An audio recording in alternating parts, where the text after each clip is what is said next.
शिवसेनेच्या उपनेत्या सुषमा अंधारे या आज केज येथे आल्या असता येथील शासकीय विश्रामगृहामध्ये त्यांनी पत्रकार परिषद घेतली। त्यामध्ये त्यांनी राज्याच्या राजकारणावर काय भाष्य केले आहे पहा न्यूज वन महाराष्ट्र वाहिनीवर। जय भवानी जय शिवाजी। त्यामुळे तुमने किया तो रास लीला, दूसरों ने किया तो कॅरेक्टर ढिला, हे छोडो। तुम्हाला बोलायला खंबीर माणसं शिवसेनेमध्ये आहेत। या भ्रमात जर भाजपचे लोक असतील की आम्हाला उत्तर कुणी देऊ शकत नाही तर तुम्हाला टिक फॉर टॅक उत्तर द्यायला लोक तयार आहेत। दुसरा मेळावा हा उद्धव साहेबच घेणार याच्यावरती शिवसेना ठाम आहे आणि तो मेळावा घेताना जर कायदा सुव्यवस्थेचा प्रश्न निर्माण झाला तर त्याला जबाबदार इथलं भाजपचं कुटील राजकारण आणि एकनाथ शिंदेचा बालहट्ट एवढंच काय ते जबाबदार असेल हेही या निमित्ताने आम्ही सांगितलं पाहिजे। आज या शहरामध्ये शिवसेनेच्या नवनियुक्त उपनेत्या ज्यांना की जेव्हा शिवसेना संकटात होती आणि ज्यांना शिवसेनेनं पोचलं मोठं केले असे माणसं शिवसेना सोडून गेल्या, पण संकटात असताना आमच्या सुषमाताई अंधारे यांना उद्धव साहेबांना भेटून कोणतीही अपेक्षा न ठेवता शिवसेनेत प्रवेश केला आणि आमच्या उद्धव साहेबांचं तुम्हाला सर्व पत्रकार बांधवांना माहित आहे की सर्व द्यायचंय, त्यांचं वैयक्तिक कोणताही स्वार्थ नसतो। सुषमाताईचा त्यांना अभ्यास आणि सामाजिक बांधिलकी बघून तात्काळ त्या ठिकाणी त्यांनी उपनियुक्ती म्हणून नियुक्ती करण्यात आली आणि आमचं भाग्य ताई ज्यावेळेस इथं मी त्यांच्या कॉन्टॅक्ट मध्ये होतो माहीत झालं की बरेलीमध्ये आहेत, ताईंना विनंती केली की ताई जाता जाता तुम्ही फक्त चलती भेट म्हणून आम्हाला या ठिकाणी 10 मिनिटाची भेट द्यावा। पण ताई म्हणल्या ठीक आहे, या ठिकाणी आपण पदाधिकारी जे काय असतील ते थोडे बोलू, आपण सरकारचे नियोजन घेते आणि त्यांना मार्गदर्शन करते। पण पुन्हा नंतर का यांचे संपर्क प्रमुख आदरणीय धोंडूदादा पाटील यांना मला रात्री 12-12:30 वाजता फोन केला। मग ताई येत आहेत म्हणजे मी कसा थांबू, हे नांदेडमध्ये होते आणि विशेष म्हणजे आज त्यांच्या पुतणीचा साखरपुडा असं काहीतरी कार्यक्रम, पण पक्ष अगोदर, पक्ष महत्वाचा आहे। लग्नाचा किंवा एखाद्या कुटुंबाचा काय हे नंतर, जेव्हा शिवसेनेतून आम्ही काम करतो त्यावेळेस शिवसेना ही महत्वाची आणि आता हे वेळ असे आहे की अगोदर शिवसेनेचं काम आणि नंतर सर्व कुटुंबाचं हे असं काम। आमच्या जिल्हा साहेबांना आम्ही सर्व नियोजन केलं आणि त्याप्रमाणे ताईनं आम्हाला अक्षरशः जे 20 मिनिटाचा वेळ होता, आता सर्व पत्रकार परिषद असेल, याच्यानंतर शिवसेनेची आढावा बैठक असेल, याच्या अगोदर माजी सैनिकांना ताईचा सत्कार केला, तिथे मार्गदर्शन झालं। म्हणून आज या ठिकाणी शिवसेनेच्या उपनेत्या सुषमाताई अंधारे सर्व पत्रकार बांधवांच्या समोर आपलं मत व्यक्त करण्यासाठी व तुमच्या प्रश्नाला उत्तर देण्यासाठी या ठिकाणी उपस्थित आहेत। त्यांच्यासोबत आमचे संपर्क प्रमुख आदरणीय धोंडूदादा पाटील, आमचे लाडके जिल्हा प्रमुख आप्पासाहेब जाधव साहेब, सर्व शिवसेनेचे पदाधिकारी, केज आमदार विधानसभेचे, वडवणीचे, माजलगाव, धारूर सर्व या ठिकाणी मेन पदाधिकारी उपस्थित आहेत। मी ताईंना विनंती करतो आणि पत्रकार बांधवांना विनंती करतो की तुम्ही बऱ्याच वेळ ताईची वाट बघत बसला, आपण पत्रकार परिषदेला सुरुवात करू।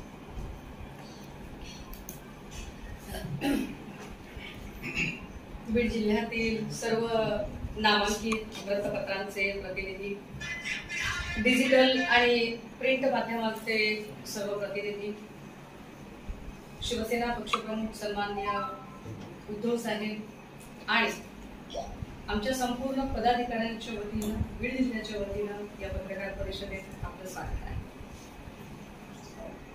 सध्याचा जो सगळा एकूण काळ आहे राजकीय स्थित्यंतराचा, तो आपण सगळे जाणून आहात। त्यामध्ये काही फार वेगळं सांगण्याची गरज नाही, त्यात आपण सगळे पत्रकार आहात, सुजाण आहात। रोज एक नवा माणूस येतो, आपल्या परीनं म्हणणं मांडतो। सध्या तशी उद्धव साहेबांच्या विरोधात बोलण्यासाठी भाजपने काही सब कॉन्ट्रॅक्ट काढलेले आहेत आणि कॉन्ट्रॅक्टदार फार इच्छुक आहेत अशी कॉन्ट्रॅक्ट मिळवण्यासाठी। मग नवनीत राणा असतील, कधी राज ठाकरे असतील, कधी अजून काही लोक आहेत, नारायण राणे सारखी काही माणसं आहेत की ज्यांना वाटतं की नाही आम्ही सब कॉन्ट्रॅक्ट मिळवलं पाहिजे। आता या शर्यतीत आपण कसे मागे पडू असं म्हणत मग आता संजय सिरसाट, संदीपान भुमरे त्यांच्यासारखी माणसं बिचारी पुढे येत आहेत। त्यांच्याबद्दल अपार कौतुक आहे, कारण ते त्यांचा रोल अदा करत आहे. कारण राजकारणात ज्याला त्याला आपली जागा व्यापून ठेवायची असते, त्यामुळे ते त्यांच्या पद्धतीने काम करतात. आम्हाला त्यांच्याबद्दल काही बोलायचं नाहीये. परंतु आजच्या या पत्रकार परिषदेत मला 2 ते 3 मुद्दे महत्वाचे आपल्या सगळ्यांच्या सोबत शेअर करायला आवडतील. एक, मागच्या काही दिवसांपासून बीड जिल्ह्यातले काही पदाधिकारी शिंदे गटाकडे जाणार का, अशा काही चर्चा चालू आहेत. त्यामुळे त्याच्यावरती मी आवर्जून बोललं पाहिजे आणि पत्रकारांच्या आणि एकूण सगळ्यांच्याच मनातले संभ्रम सुद्धा दूर केले पाहिजे. माझ्यासोबत अप्पासाहेब जाधव आहे.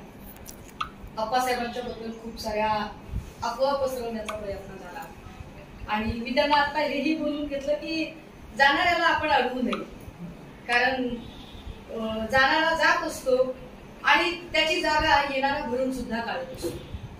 त्यामुळे मला त्याच्यात काही फार असं उगाच आपण कोणाला तरी करकचून आवडून ठेवावं अशा तो प्रकार नाही.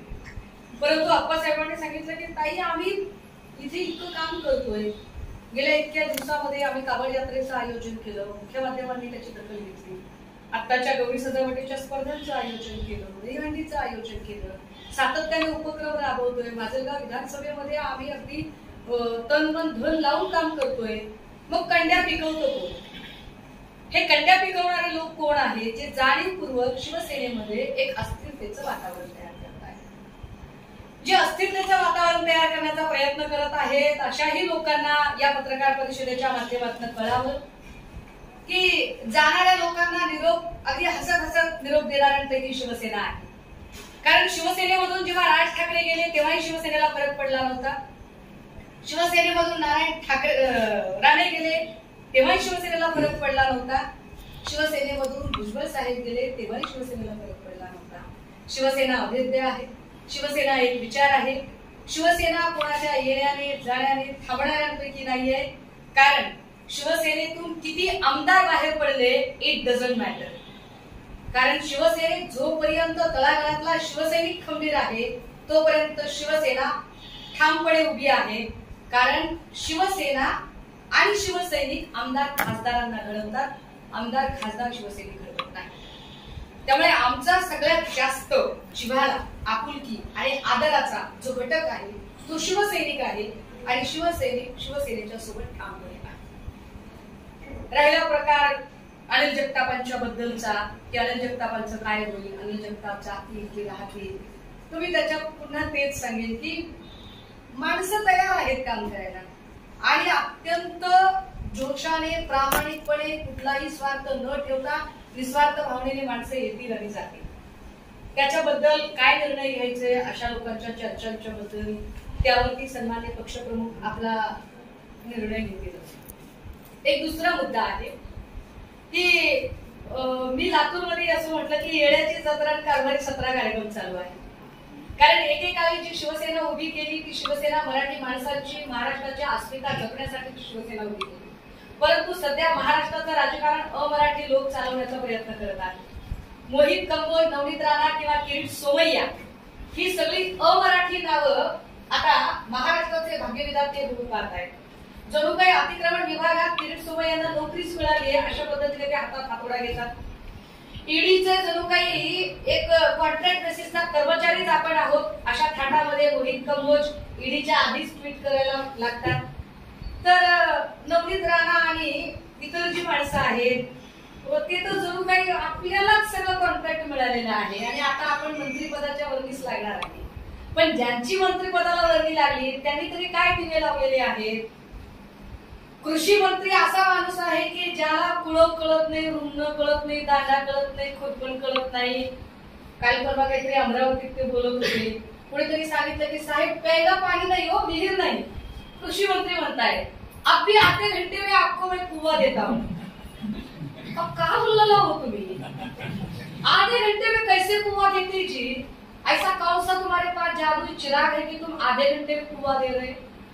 हाँ, लोग क्या घासलेट का या मिट्टी का तेल सर पे लगा रहे कि समझ में नहीं आ रहा कि तुम आधे घंटे में कुआं दे रहे? आरोग्य मंत्री त्याच्यापेक्षा गहजब कार्यक्रम आहे अजून, तो तर कहरच आहे. आरोग्य मंत्र्यांना कळत नाही की अरे हत्ती पाय रोग दूषित पाण्याने होतो की डासांमुळे होतो.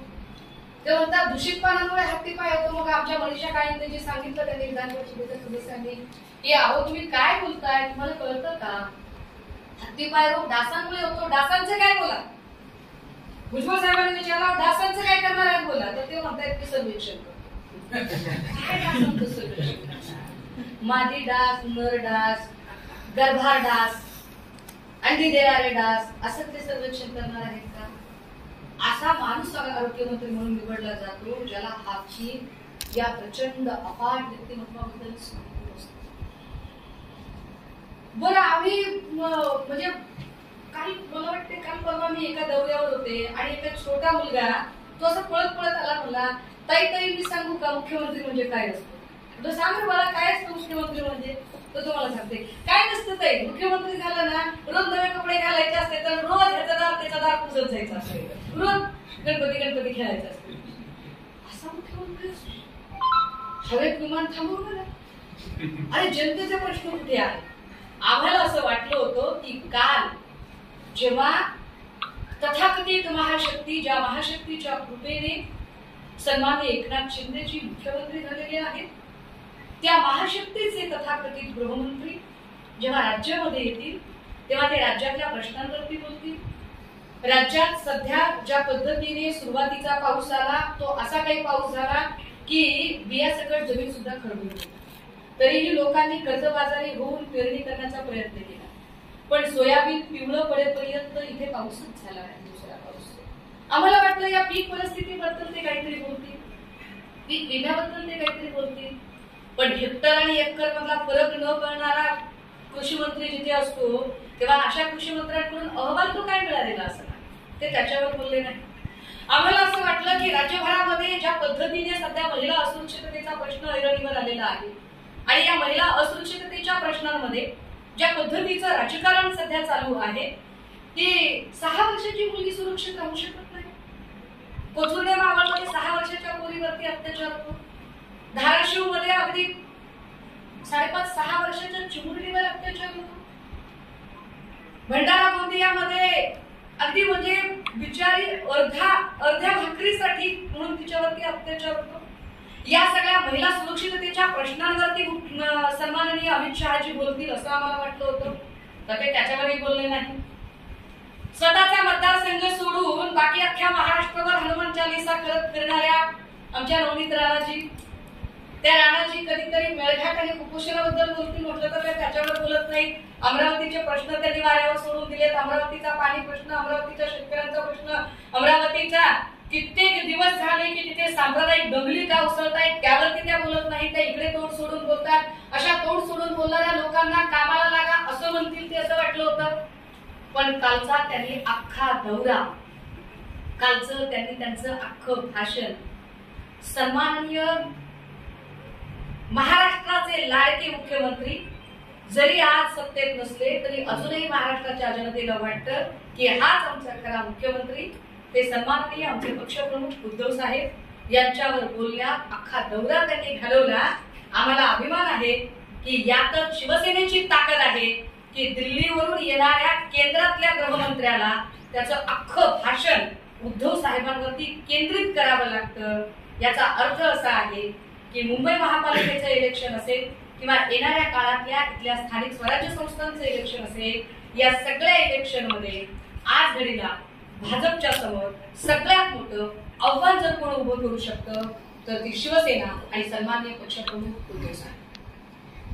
शेलार आणि काही लोकांनी सांगितलं की मग आम्ही हे बोलू का, आम्ही ते बोलू का, मग आमच्याकडे असे शब्द आहेत, मग आम्ही पेंगविन सेना बोलू का.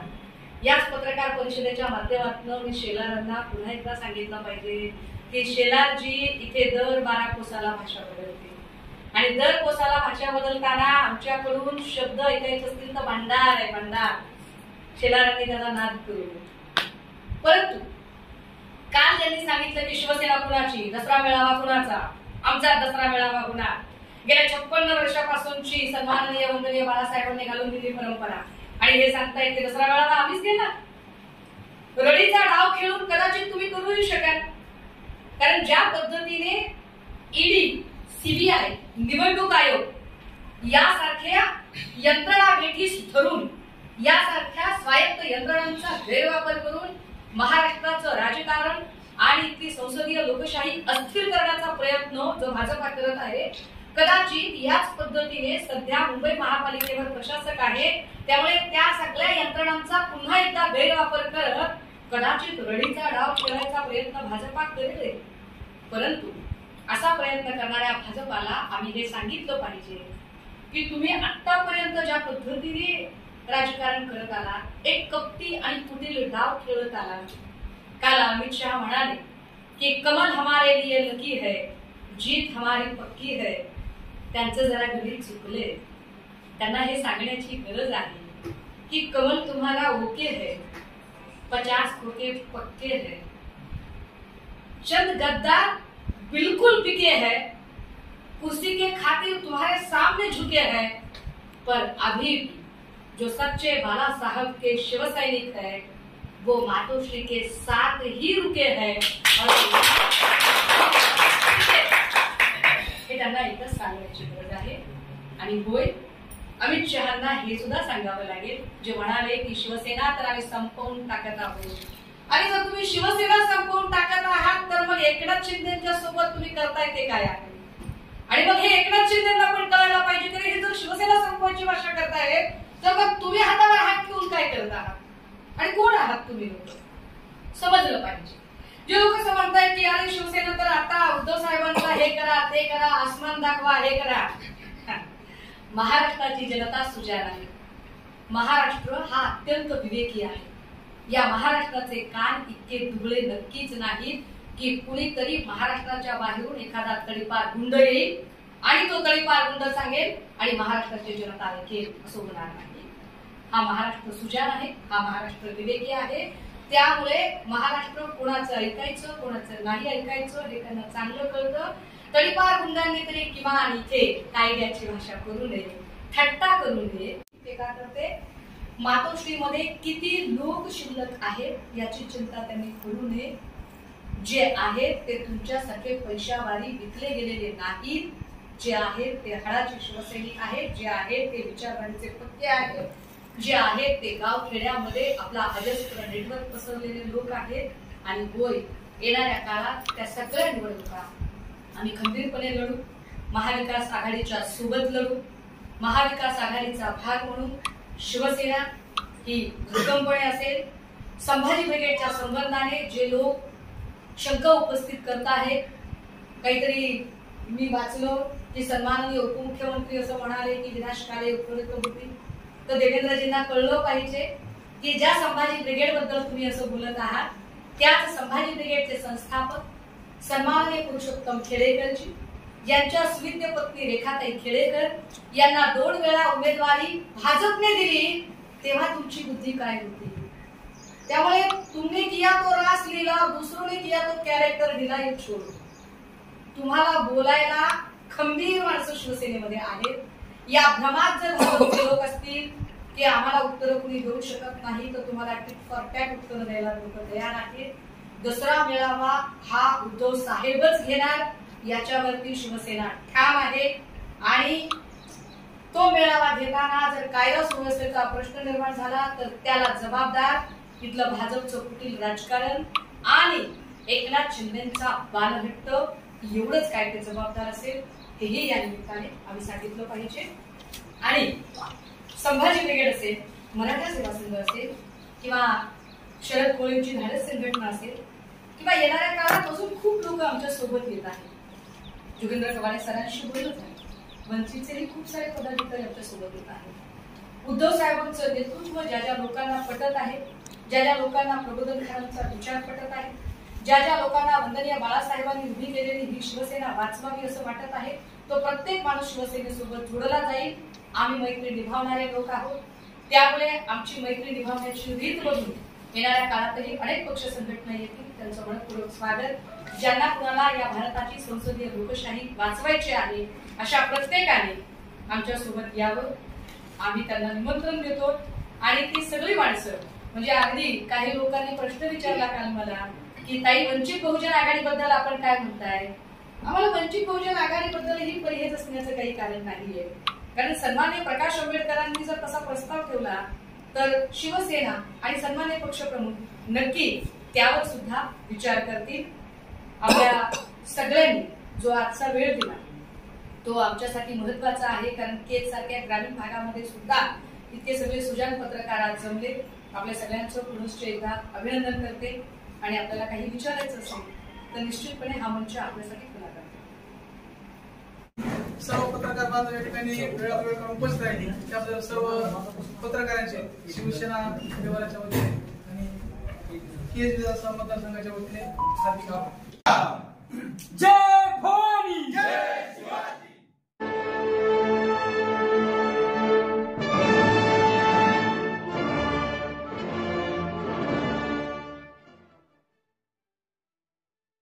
महाराष्ट्रातील लोकप्रिय मराठी वाहिनी न्यूज वन महाराष्ट्र. लाईक करा, शेअर करा, सबस्क्राईब करा. News one Maharashtra.